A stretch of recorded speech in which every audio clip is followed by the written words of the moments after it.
రచ్చమిగా. ప్రస్తుతానికి మనం తాడేపల్లిగూడెం నియోజకవర్గం ప్రసాద్ గారి సెంట్రల్ అయితే ఉన్నాం. ఇక్కడైతే మనం చూడొచ్చు ఈ బారికేడ్లు పోలీసులు అంతా కూడా, ట్రాఫిక్ పోలీసులు ఎవరైతే ఉన్నారో వారంతా కూడా ఇక్కడైతే బారికేడ్లు అయితే పెట్టారు. అటువైపుగా రైల్వే స్టేషన్ ఉంది, అలాగే కాలేజీలు కూడా ఉన్నాయి, హెడ్ పోస్ట్ ఆఫీస్ ఉంది, ఎల్ఐసి ఆఫీస్ ఉంది. ఇవన్నీ ఉండగా కూడా పోలీసులు ఎవరైతే ఉన్నారో ట్రాఫిక్ ఎస్ఐ ఎవరైతే ఉన్నారో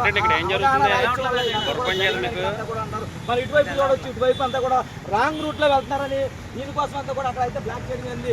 రాంగ్ రూట్ లో వెళ్తే ఇక్కడ అంతా కూడా ఒక హోర్డింగ్ ఒకటి పెట్టచ్చు, ఒకటి పెట్టి ఇక్కడ ఆపి ఒక కానిస్టేబుల్ కూడా ఇక్కడ అరేంజ్ చేసి వచ్చిన వారంతా కూడా ఫైన్ చేస్తే బాగుంటుందని కూడా రచ్చమిగా చెప్తుంది. అదేమీ కాకుండా మనం చూడొచ్చు ఇదంతా కూడా రోడ్ బ్లాక్ చేయడం వల్ల ఎవరైతే కాలేజీ పిల్లలు ఉన్నారో వీళ్ళంతా కూడా ఇబ్బంది పడుతూ వాళ్ళ పేరెంట్స్ కూడా మనకైతే వాయిస్ ఇవ్వడం జరిగింది. ఇప్పటికైనా సరే అధికారులు ఎవరైతే పోలీస్ అధికారులు ఎవరైతే ఉన్నారో వాళ్ళంతా కూడా కలిసి వచ్చి ఈ బారికేడ్లు తొలగించమని ఇక్కడంతా కూడా ప్రజలైతే కోరుకున్నారు. చూస్తూనే ఉండే మీ అభిమానుల ఛానల్ రచ్చమిగా.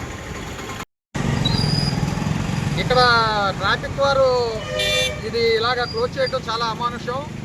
ఎందుకంటే తాడేపల్లిగూడెంలో ప్రధానమైన వ్యవస్థలో ఐలాండ్ ఒకటి, తర్వాత ట్రాఫిక్ ఉన్న ప్రదేశం ఇదే.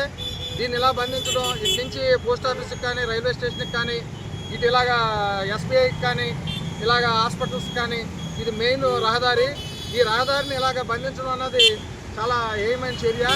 ఇది ప్రజలందరూ, పట్టణ ప్రజలందరూ చాలా తీవ్రంగా ఖండిస్తున్నారు. ఇది మార్చుకుని వేరే వ్యవస్థను ఉపయోగించుకోవాలని పట్టణ ట్రాఫిక్ వారికి, సీఏ గారికి మనవి చేసుకుంటున్నాం.